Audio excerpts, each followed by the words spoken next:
Oke, selamat datang kembali di Talk and Share Podcast. Kali ini kita benar-benar pagi-pagi ya di jam berapa ini? Jam tujuan, ti- 7 atau jam 8 lah gitu, ya kan? Nah, ini kali ini kita kembali lagi, akhirnya take lagi ya setelah sekian lama. Jadi selamat datang dan hari ini kita kedatangan tamu lagi. Ya, sebelumnya pernah juga sih ke sini juga ya ke Talk and Share, tapi udah beberapa bulan lalu, episode keberapa aku lupa juga. Oke, selamat datang Safety. Terima kasih udah hadir di sini ya kan. Yes. Oke. Apa kabar hari ini? Nice. Nice. Agak mengantuk sih karena ini early in the morning ya. Iya sih, early in the morning. Early in the morning karena pagi kali gitu. Iya, kenapa? Kalau pagi-pagi kamu bukan morning person kah atau sebenarnya Bukan, gimana? aku bukan morning person karena aku bisa nyanyi sampai jam 11. 11? Mm-mm. Nyanyi jam 11? Iya, sampai jam 11 terus sampai rumah jam 12, cuci muka blablabla, jam 1. Baru dari situ aku tidur. Lalu aku bangun pagi jam 6 tadi. Jam Jadi 6 aku tadi. mengantuk. Terus akhirnya gimana cara bisa kamu bangun gitu tadi? Alarm ya? Hey Siri gitu. Hey Siri. Hey Siri, make Oh. alarm for 6 a.m. gitu. Memang semuanya itu sekarang serba ini ya, dibantu oleh teknologi ya. Ya benar. Gitu.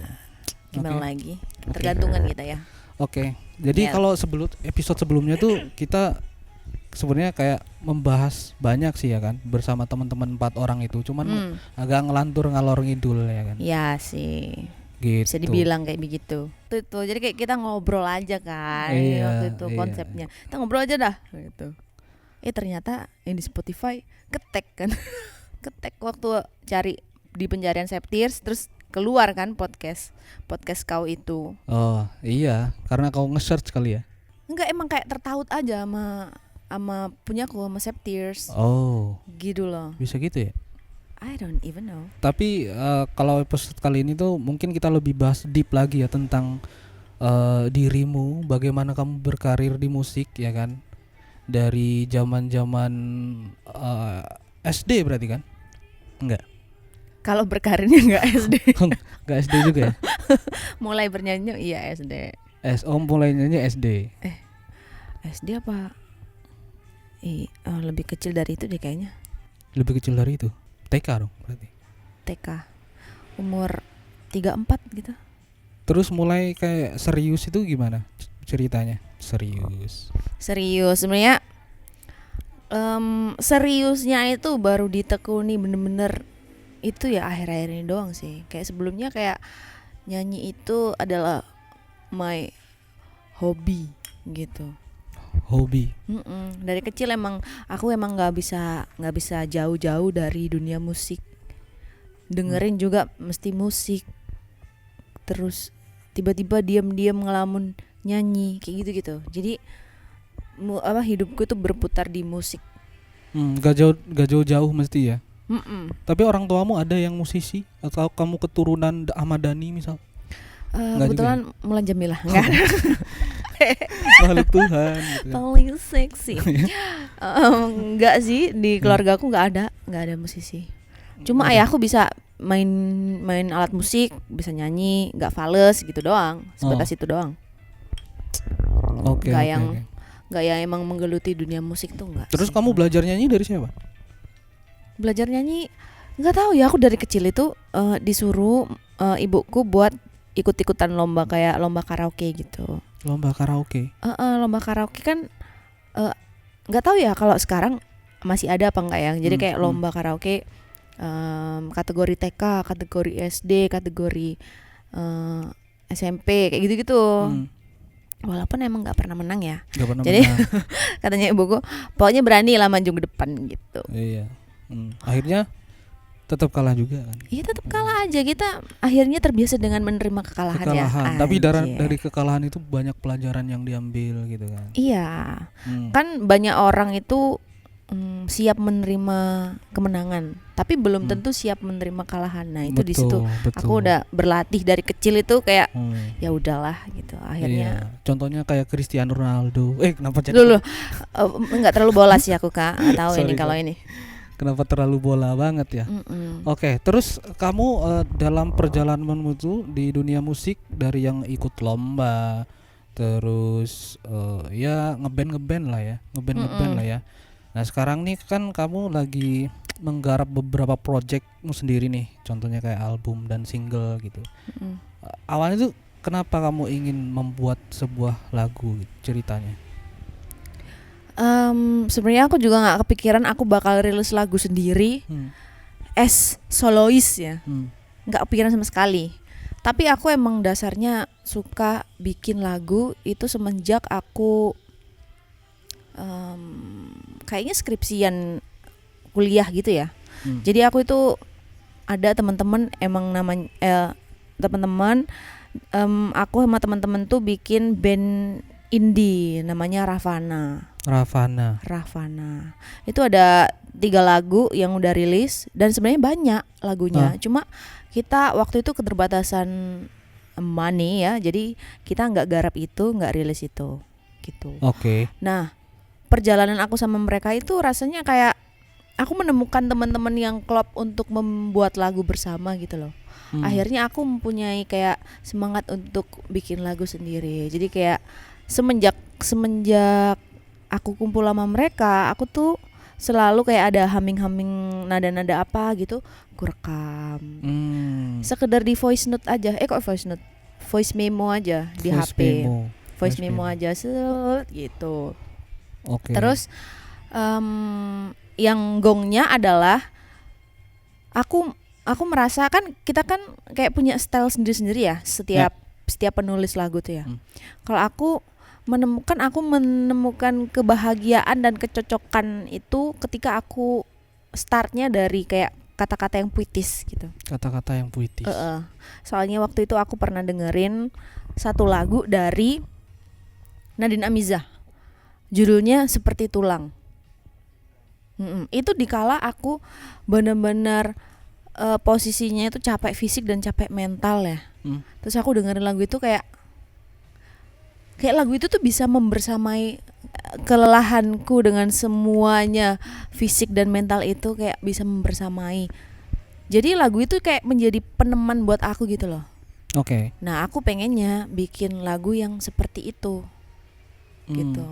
Dan Nadine Amizah kan kita tahu kalau misalkan kata-katanya kan nggak sehari-hari ya dia ya. Oke. Bukan terlalu banyak ya, banyak perumpamaan, analogi kayak gitu-gitu, metafora kayak gitu-gitu. Berarti kamu bisa bilang seseorang atau artis yang menginspirasi kamu itu bisa jadi Nadine Amizah atau ada lagi? Sebenarnya banyak ya dalam perjalananku. Kan itu kan aku dengerin Nadine Amizah itu udah lama banget ya, 2019. Disitulah tercipta lagu Teganya dan Hitam.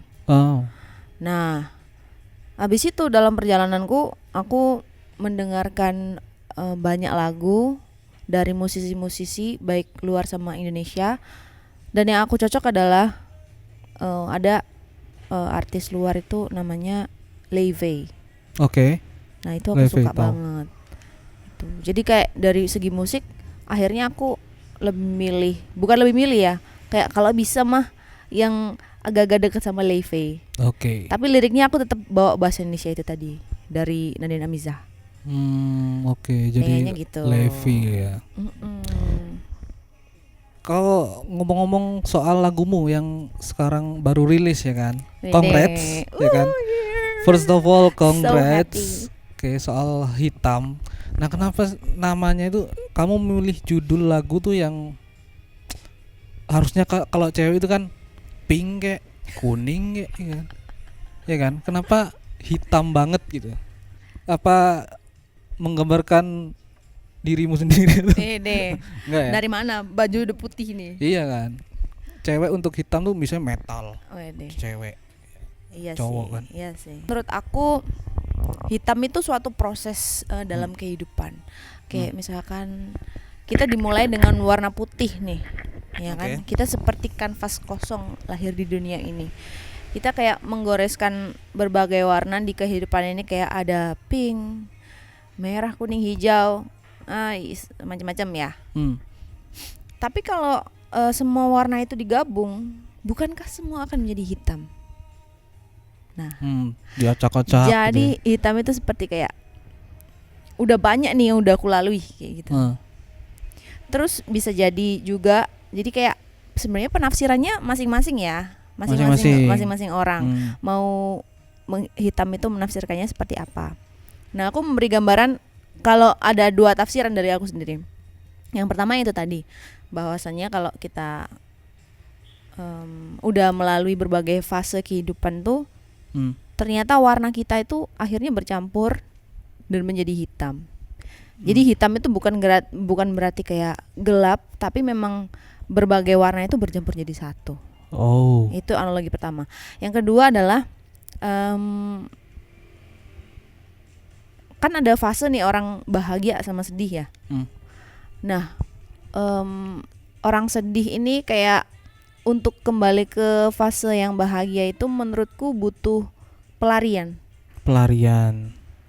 kayak entah itu untuk melupakan kesedihannya atau memang menghabiskan rasa sedih itu.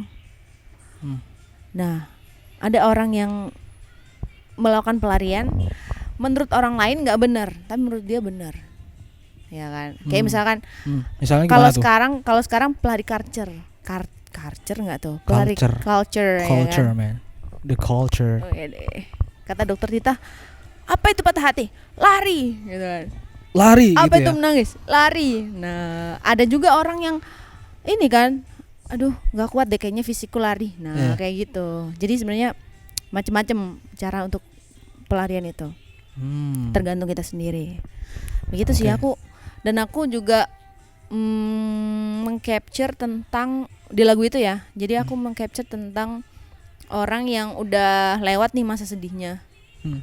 Udah merasa kayak move on dan udah kembali ke fase bahagianya. Tapi ketika lihat ke belakang lagi tuh ternyata lukanya masih di situ-situ ada. Jadi sebenarnya luka itu masih ada, dia tuh nggak hilang, dia nggak mengecil, tapi dia tetap di situ.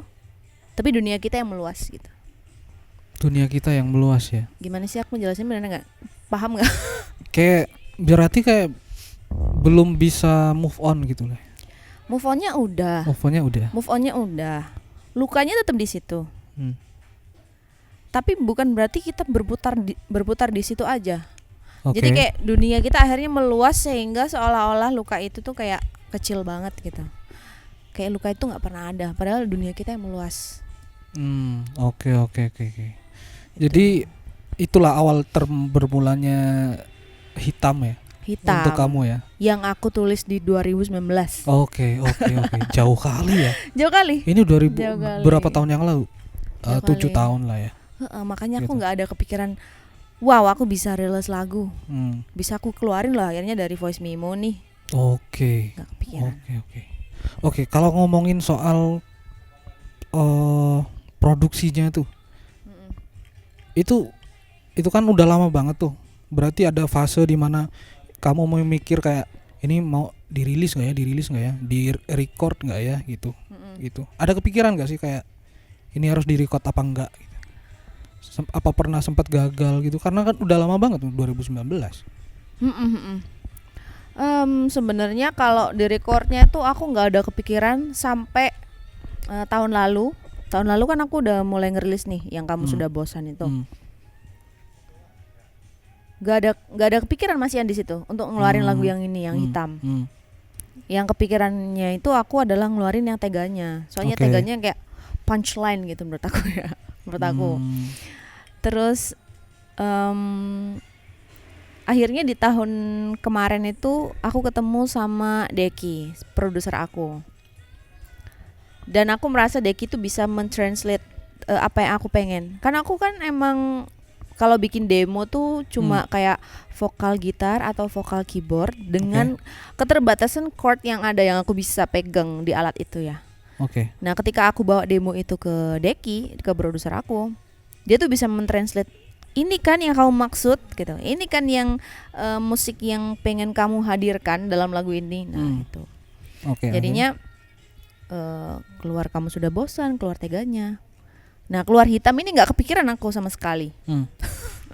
Barulah di bulan apa ya kemarin tuh, di bulan Maret atau Februari, Maret kayaknya, Maret kepikiran, ayo deh gas kita bikin album gitu.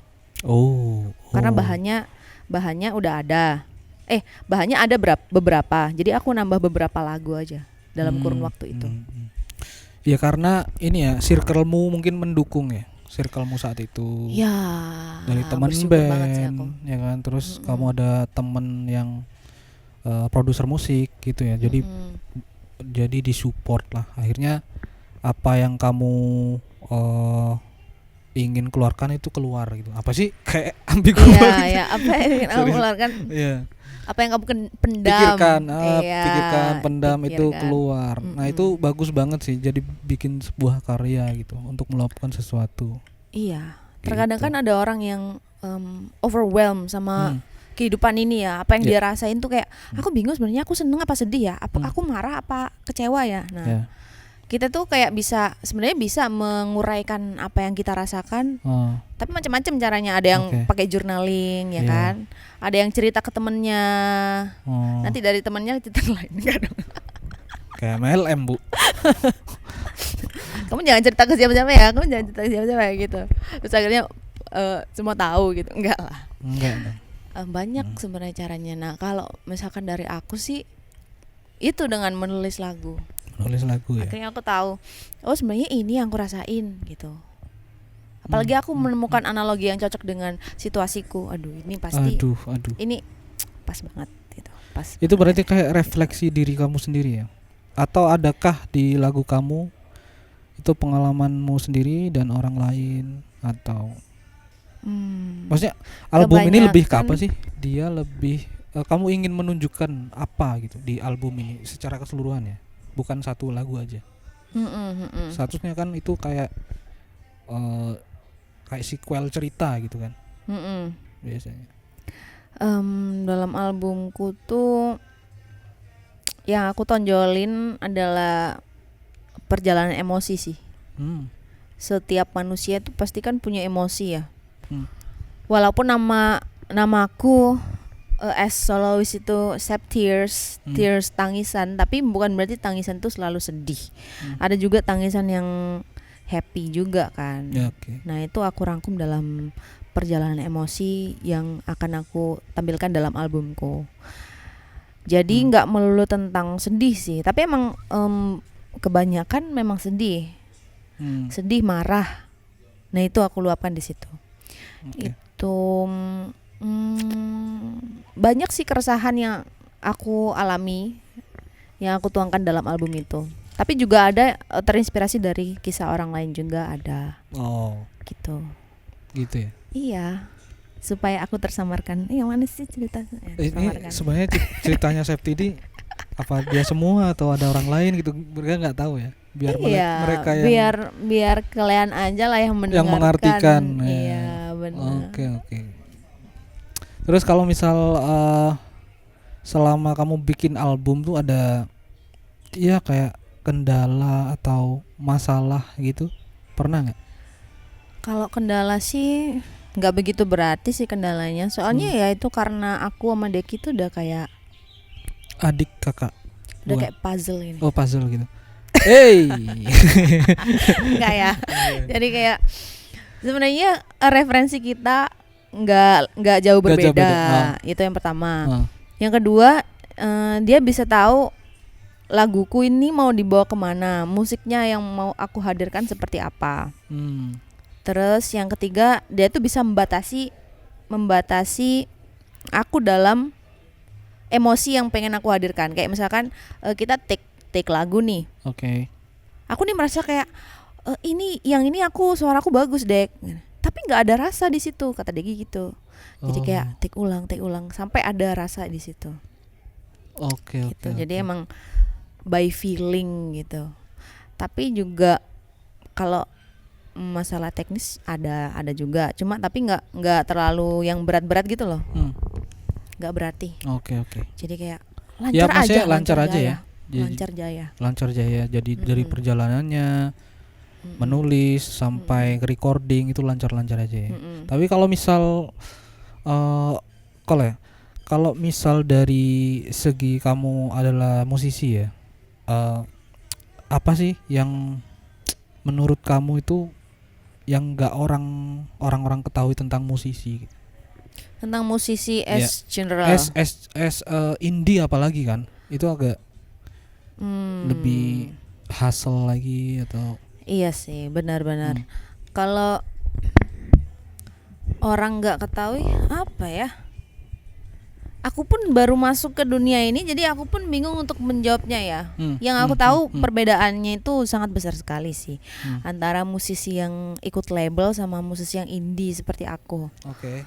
Musisi label itu kayak jelas kita arahnya mau kemana. Misalkan ini ya timelinenya dari bulan ini sama ini kita garap lagu ini, musiknya ini sama ini, take vokal, habis itu mixingnya rentang waktunya segini. Terus nanti habis rilis apa yang harus dilakukan, atau sebelum rilis apa yang harus dilakukan. Kan udah jelas tuh ada timnya gitu kan kalau label. Kalau misalkan indie, garap sendiri, bikin konten sendiri. Gitu. Semua serba sendiri. Kita pun kalau misalkan lagi malas-malesnya, deadline itu kadang-kadang juga agak bergeser gitu ya, nggak sesuai apa yang rencana kita gitu. Namanya juga indie, namanya cuma indie, independen kan gitu. Oke, mungkin pertanyaanku lebih personal lagi sih. Kalau Septi sekarang itu tidak menjadi musisi, kamu akan menjadi apa kira-kira? Wow, it's a hard question by the way. Lebih baik dibalik dulu deh pertanyaannya. Apa itu? Kalau misalkan aku nggak unemployed, apakah aku masih jalan musisinya? Nah itu dah kayaknya. Soalnya aku emang motivasinya waktu itu gara-gara unemployed, terus mau ngapain ya gitu, mau ngapain ya. Akhirnya kayaknya daripada aku nggak ngapa-ngapain, bikin album aja itu. Karena dorongan dari Orang tua. Deki. Enggak lah, orang tua aku kayak udah apply belum? Oh udah apply belum gitu. Jalan-jalan dengan saudara. Berarti disuruh kayak kamu terus apply gitu. Iya. Tapi sedangkan kalau teman-teman kayak aku ke Deki gitu, Deki ayolah gas album. Kita gaskan ini semua mumpung gak ngapa-ngapain kan gitu. Terus aku juga merasa kayak kalau nggak sekarang juga kapan lagi ya? Kayak misalkan nanti aku udah tua nih, terus aku melihat voice memoku, aduh, nggak dikeluarin lagi lagu ini, gitu. Iya. Sedih kali sih, kayak menyesal. Penyesalan itu selalu ada di akhir, nggak ada di tengah-tengah, nggak ada di awal. Betul. Kadang itulah penyesalan itu kalau kata Panji Pragiwaksono, pernah dengar nggak? Quote itu, dia bilang penyesalan itu nggak bakal mati, tapi kalau kamu tua dia bakal hidup lagi. Ya, kayak benar. Aduh, ngapain sih dulu aku nggak ngelakuin ini, nggak ngelakuin itu, padahal aku dulu masih kuat, masih bisa mengekspor banyak hal gitu, tenaga juga udah banyak gitu. Benar. Gitu. Kadang-kadang kalau kita refleksi ya, refleksi. Kayak kita masih muda nih, kita mengejar apa? Uang kan. Iya. Tapi kalau kita udah tua nanti, kita menyesal karena waktu kita muda tuh kita habiskan untuk mencari uang doang. Betul. Ketika tua itu kayak aduh nggak kuat lagi gitu. Iya. Mau ngapa-ngapain. Karena tua cuman bisanya apa coba? Ngobrol doang kan akhirnya. Iya. Ngobrol bikin podcast gini kan. Ini semoga bisa sampai tua ini nanti. Aduh, amin. Kayaknya kalau udah tua semakin berkembang dan seperti podcast Deddy Corbuzier ya. Amin. Waduh. Terlalu tinggi juga Bu ya. Nggak apa-apa, kita bermimpi setinggi-tingginya gitu betul. loh. Kali aja ada orang dari pelosok Malang gitu kan bisa banyak view di YouTube kan, lumayan juga. Iya, pelosok Malang tuh mana ya? Enggak pelosok banget ya. Kita masih di kota. Ya, masih di kota. Enggak pelosok banget. Oke, Sep. Ada gak yang mau disampaikan kira-kira untuk mungkin yang lagi mencoba mendengarkan musik-musikmu albummu di Mm-mm. Spotify. Bisa sampaikan ke teman-teman mungkin. Ada yang Ini buat yang mau yang penasaran gitu ya. penasaran. Betul. Yang penasaran. Buat teman-teman semuanya. Terlalu menunjuk, Kak. Aku bikin beberapa karya Hmm. yang bisa kalian dengarkan di semua digital platform. Udah ada yang rilis. Sementara ini masih 4 lagu ya. Itu bisa kalian dengarkan ketika kalian ketika sesuai dengan mood kalian. Tapi kebanyakan memang aku menampilkan emosi di situ ya. Jadi kalau kalian pengen merasakan emosi itu, kadang-kadang kalau kita merasakan emosi, kayak kita nggak boleh lari dari emosi itu. Kita harus tetap kayak menerima bahwa kita lagi merasakan, misalkan kita lagi merasakan marah nih, aku harus menerima kalau sekarang aku merasakan marah gitu. Jangan kayak aku seneng kok tapi dalam hati masih marah gitu. Enggak. Jadi Ya udah lebih jujur aja dari ke diri Iya, sendiri gitu ya. lebih jujur ke diri sendiri. Dan Oh, juga iya. laguku akan membersamai emosi yang kalian rasakan itu. Oke, bisa didengarkan di mana, Sep? Di semua digital platform, bisa di Spotify, YouTube Music, bisa di Apple Music, terus the rest of all aku juga nggak ingat ya, pokoknya semua platform digital music. Ya kan? Yay. Yar. Cek. Oke, mungkin itu cukup podcast kita hari ini. Buat yang penasaran, coba sekarang cek hari ini juga, sekarang juga ya kan, di Ya. Spotify Right dan now. YouTube. Oke. Oh. Oke, ada lagi mungkin tambahan dari kamu? Ya doakan aja semoga perilisan albumku nanti, aku nggak tahu nih diupload kapan ya, tapi nanti bakal keluar di bulan September. Bulan September di hari ulang tahunmu ya kan? Enggak juga. Nanti tanggalnya lihat Oh. IG ku aja di @mariatinasepti. Terus jangan lupa follow juga Spotify Septiers. Oke, nice. Thank you buat hari ini. Bye bye.